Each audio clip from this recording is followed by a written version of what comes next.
Welcome to Chapter 4-4. I apologize in advance for some sloppy play here. I had to redo this part like a lot, and I got a little impatient with the guys in this part. Let me just talk real quick about the AI here, because it's not that great. So in a second, you're going to activate all the enemies, and they'll be jumping back and forth between the statue's hands.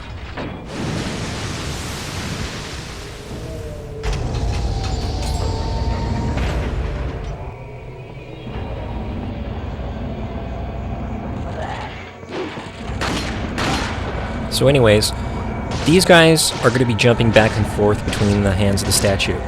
And for some reason, they like to turn around away from Leon and jump back to where they came from, which doesn't make a whole lot of sense. So what you're going to have to do is watch how they act when they're standing on the moving platforms. And if you see them turning away from Leon, that means they're going to jump back to where they came from. If they stay facing him, that means they're going to jump down to where you are.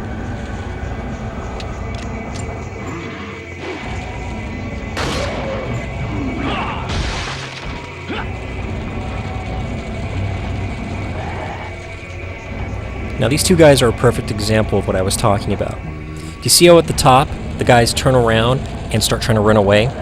If you see that, it means they're not going to jump towards you, so go ahead and start shooting them with your handgun.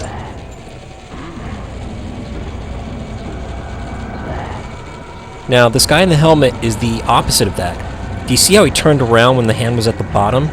That means he wants to jump over onto our platform. And there he is.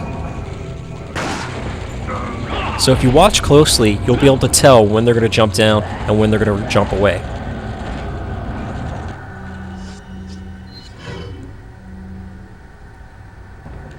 Also, be careful when you use the shotgun because you don't want to knock them down to the ground floor. When you do, it's hard to keep track of them, and they can sneak up on you and get some cheap hits, so be careful.